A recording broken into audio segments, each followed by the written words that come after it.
Hi dears, എന്തൊക്കെയുണ്ട്?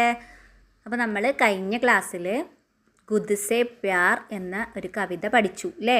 ഇന്ന് നമുക്ക് അതിലെ ക്വസ്റ്റ്യൻ ആൻസേഴ്സും ആക്ടിവിറ്റീസൊക്കെ നോക്കാം. ഓക്കെ, അപ്പോൾ നമ്മുടെ കവിതയിൽ ഈ ഒരു ലെഫ്റ്റ് സൈഡിൽ കുറച്ച് ക്വസ്റ്റ്യൻസ് ഉണ്ട് അല്ലേ? എന്തൊക്കെയാണത്? വഹ് ദേ സക്കെ ആഗ് യഹാം ആഗ് സേ ക്യാ മത്ലബ് ഹേ. വഹ് ദേ സഖേ ആഗ്, അതിന് നൽകാൻ കഴിയുന്നു പ്രകാശത്തെ. യഹാം ആഗ് സേ ക്യാ മത്ലബ് ഹേ, ഇവിടെ ആഗ് എന്നതിൻ്റെ അർത്ഥം എന്താണ്? യഹാം ആഗ് കാ മത്ലബ് ഊർജ് ഹേ, ഇവിടെ ആഗ് എന്നതിൻ്റെ അർത്ഥം ഊർജമാണ്. ഓക്കെ, നമ്മുടെ ഈ ഒരു കവിതയിൽ ആഗ് എന്നതിൻ്റെ അർത്ഥം ഊർജമാണ് കേട്ടോ. നെക്സ്റ്റ്, ദറക്കത്ത് സേ അപ്നെ ക്യാ സംച. ദറക്കത്ത് എന്നതുകൊണ്ട് നിങ്ങൾ എന്താണ് മനസ്സിലാക്കിയത്? ദറക്കത്ത് കാ അർത്ഥ് ഹേ പേട്. ദറക്കത്ത് എന്ന് പറഞ്ഞാൽ അതിൻ്റെ അർത്ഥം എന്താണ്? പേടാണ്. Okay, next, ഖുദ് say Pyaar കർന say ക്യാ അർത്ഥ് നിക്കൽത്താ ഹേ. സ്വയം സ്നേഹിക്കുക എന്നതുകൊണ്ട് എന്താണ് അർത്ഥം വരുന്നത്? അപ്നെ ആപ്പ് സേ പ്യാർ കർന, താങ്കൾ താങ്കളെ തന്നെ സ്നേഹിക്കുക. നമ്മളെ തന്നെ സ്നേഹിക്കുക എന്നാണ് സ്വയം സ്നേഹിക്കുക എന്നതുകൊണ്ട് ഉദ്ദേശിക്കുന്നത്. ഓക്കെ, ഇനി നമുക്കിതിലെ ആക്ടിവിറ്റീസൊക്കെ നോക്കാം അല്ലേ? ജോഡേം ഔർ വാക്കിലിക്കേ. ഫസ്റ്റത്തെ ആക്ടിവിറ്റിയാണ് മാച്ച് ചെയ്തിട്ട് സെൻറ്റൻസ് എഴുതാൻ. ഇവിടെ ഒരു ബോക്സിൽ സൂരജ്, പേട്, ബാദൽ, നെക്സ്റ്റ് ഒരു ബോക്സിൽ ദുനിയാക്കോ, നെക്സ്റ്റ് ഒരു സർക്കിളിൽ പാനി, ഊർജ്, ഫൂൽ, നെക്സ്റ്റ് ദേത്താ ഹെ അല്ലേ? ഇത് നമ്മൾ എന്ത് ചെയ്യണം?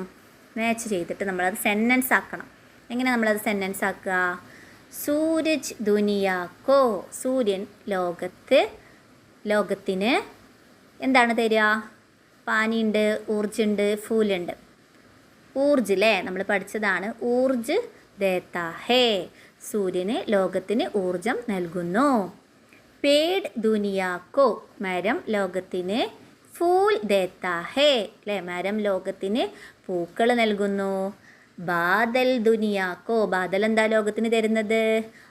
ബാദൽ ദുനിയാക്കോ പാനി ദേത്താ ഹേ, ബാദൽ ലോകത്തിന് വെള്ളം തരുന്നു. ഓക്കെ, അപ്പം നമ്മളെ എങ്ങനെയാണ് ഇത് സെൻറ്റൻസ് ആക്കിയിട്ട് എഴുതുക? സൂരജ് ദുനിയാക്കോ ഊർജ് ദേത്താ ഹേ, പേട് ദുനിയാക്കോ ഫൂൽ ദേത്താ ഹേ, ബാദൽ ദുനിയാക്കോ പാനി ദേത്താ ഹേ. ഇങ്ങനെയാണ് നമ്മൾ സെൻറ്റൻസ് ആക്കിയിട്ട് എഴുതുക കേട്ടോ. ഓക്കെ, ഇനി നെക്സ്റ്റ് നമ്മുടെ ആക്ടിവിറ്റിയാണ് പഹ്ചാനേം ഔർ ലിഖേം. ഐഡൻറ്റിഫൈ ചെയ്തിട്ട് എഴുതാൻ. ജീവൻ കാ ആധാർ ഹേ, ജീവൻ്റെ അടിസ്ഥാനമാണ് ഈ പിക്ചറിൽ കാണുന്നതൊക്കെ അല്ലേ? സൂര്യന് ജീവൻ്റെ അടിസ്ഥാനമാണ്, മരം ജീവൻ്റെ അടിസ്ഥാനമാണ്, മേഘം ജീവൻ്റെ അടിസ്ഥാനമാണ്. അപ്പോൾ നമ്മൾ എന്ത് ചെയ്യണം? ഇതിൻ്റെയൊക്കെ പേര് എഴുതണം അല്ലേ? എന്താണ് പേര്? സൂരജ് അല്ലേ, സൂര്യന് സൂരജ്, മരത്തിന് പേട് അല്ലെങ്കിൽ ദറക്ത് എന്ന് എഴുതാം കേട്ടോ. പിന്നെ മേഘത്തിന് ബാദൽ. ഓക്കെ, അപ്പോൾ നമ്മൾ ചിത്രം കണ്ടിട്ട് ഐഡൻറ്റിഫൈ ചെയ്തിട്ട് പേര് എഴുതാനാണ് കേട്ടോ. ഓക്കെ, ഇനി നെക്സ്റ്റ് ആക്ടിവിറ്റി ആശയ പഠേം ഔർ പങ്ക്തിയാം ടൂണ്ടേ. ആശയം വായിക്കുക, എന്നിട്ട് വരി കണ്ടെത്താൻ. ഇവിടെ 2 ആശയം കൊടുത്തിട്ടുണ്ട്. ഇതിൽ നമ്മൾ ആശയം വായിച്ച് നോക്കിയിട്ട് നമ്മൾ കവിത എടുത്തിട്ട് ആ കവിതയിൽ ഏത് വരിയാണെന്ന് കണ്ടുപിടിക്കാനാണ് കേട്ടോ. ഫസ്റ്റത്തെ ആശയം എന്താണ്? Sooraj അപ്നി Urja say Pyaar Kare our സംസാർ കോ ഊർജ് പ്രദാൻ കരേ. സൂര്യൻ തൻ്റെ പ്രകാശത്തെ സ്നേഹിക്കുകയും ലോകത്തിന് ഊർജം നൽകുകയും ചെയ്യുന്നു. അപ്പോൾ ഏത് വരിയാണ്? നമുക്കറിയാം അല്ലേ, സൂര്യനെ കുറിച്ച് പറയുന്നത് ഫസ്റ്റ് സ്റ്റാൻസയാണ്. അപ്പോൾ നമ്മൾ എന്ത് ചെയ്യണം? ആ ഫസ്റ്റ് സ്റ്റാൻസ എഴുതണം. സൂരജ് അപ്നി ആഗ് സേ ഇത്നാ പ്യാർ കരേക്കി വഹ് ദേ സക്കെ ആഗ് ദുനിയാക്കോ ബി. ആ ഫസ്റ്റ് സ്റ്റാൻസയാണ് നമ്മൾ ആൻസറായിട്ട് കൊടുക്കേണ്ടത്. ഇനി നെക്സ്റ്റ് രണ്ടാമത്തെ ക്വസ്റ്റ്യൻ എന്താ? മേഘ് അപ്നെ പാനി സേ പ്യാർ കരേ ഔർ പ്രകൃതിക്ക് പ്യാസ് ബുജായേ. മേഘം തൻ്റെ ജലത്തെ സ്നേഹിക്കുകയും പ്രകൃതിയുടെ ദാഹമകറ്റുകയും ചെയ്യുന്നു.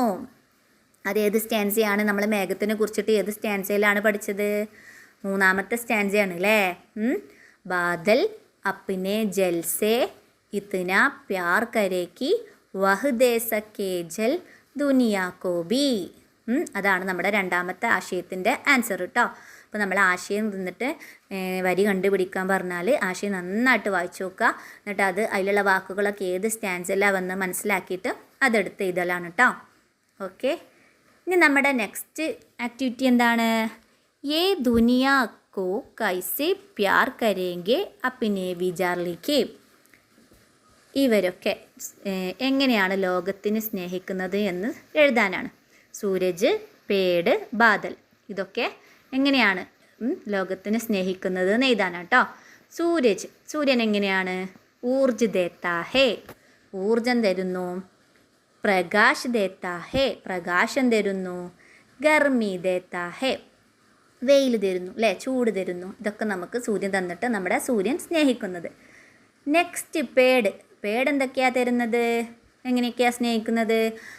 ഫൽ ദേത്താ ഹേ, പഴങ്ങൾ തരുന്നു. ഫൂൽ ദേത്താ ഹേ, പൂക്കൾ തരുന്നു. ഛായ ദേത്താ ഹേ, തണൽ തരുന്നു. ഓക്കെ, ഇതൊക്കെ തന്നിട്ട് മരം സ്നേഹിക്കുന്നത്.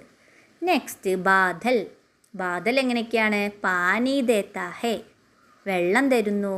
വർഷ ദേത്താ ഹേ, മഴ തരുന്നു. ശീതളത ദേത്താ ഹേ, തണുപ്പ് തരുന്നു അല്ലേ, കുളിർമ തരുന്നു. ഇതൊക്കെയാണ് നമുക്ക് ബാദൽ തരുന്നത്.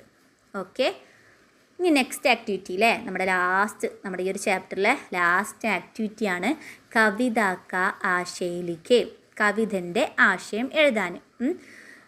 അപ്പോൾ നമ്മുടെ കവിതൻ്റെ ആശയം എഴുതുമ്പോൾ നമുക്ക് കവിതൻ്റെ പേരും കവിൻ്റെ പേരൊക്കെ അറിയണം. നമ്മൾ ഒരു കവിത എടുത്താൽ നമ്മൾ ആ കവിൻ്റെ പേരും കവിതൻ്റെ പേരൊക്കെ കാണാതെ പഠിക്കണം കേട്ടോ. അപ്പോൾ ഇവിടെ നമ്മുടെ കവിൻ്റെ പേരെന്താണ്? ശോഭനാഥ് യാദവ് അല്ലേ. ശോഭനാഥ് യാദവ് की एक छोटी सी कविता है खुद से प्यार. ശോഭനാഥ് യാദവിൻ്റെ ഒരു ചെറിയ കവിതയാണ് खुद से प्यार. कविता अपने आप से प्यार करने की आवश्यकता के बारे में है. കവിത നമ്മളെ തന്നെ സ്നേഹിക്കുന്നതിനെ കുറിച്ച് ആവശ്യകതയെക്കുറിച്ചിട്ടാണ്. സൂരജ് ഊർജ് ദേക്കർ ദുനിയാ കോ പ്യാർ കർത്തേ ഹൈ. സൂര്യൻ ഊർജം നൽകിക്കൊണ്ട് ലോകത്തെ സ്നേഹിക്കുന്നു. പേട് ഫൽ और फूल देकर दुनिया को प्यार करते हैं. മരം പഴങ്ങളെയും പൂക്കളൊക്കെ നൽകിക്കൊണ്ട് ലോകത്തെ സ്നേഹിക്കുന്നു. ബാദൽ ജൽ ദേക്കർ ദുനിയാ കോ പ്യാർ കർത്തേ ഹേ. മേഘം ജലം നൽകിക്കൊണ്ട് ലോകത്തെ സ്നേഹിക്കുന്നു. ആശയ യഹ് ഹേ യദി ഹം ഖുദ് സേ പ്യാർ കരേ തോ ദൂസരോം സേ പ്യാർ കർ സക്തേ ഹേ. ആശയം ഇതാണ്. എന്തെന്നാൽ നമ്മളെ സ്നേഹിക്കുക, അപ്പോൾ നമുക്ക് മറ്റുള്ളവരെ സ്നേഹിക്കാൻ സാധിക്കും. നമ്മളെ സ്നേഹിച്ചാൽ നമുക്ക് മറ്റുള്ളവരെ സ്നേഹിക്കാൻ സാധിക്കും. ഓക്കെ, ഇതാണ് നമ്മുടെ കവിതൻ്റെ ആശയം കേട്ടോ. ഓക്കെ, അപ്പോൾ ഇത്രയും ആക്ടിവിറ്റീസ് ആണ് കേട്ടോ നമ്മുടെ ഈ ഒരു ചാപ്റ്ററിലുള്ളത്. Okay, by.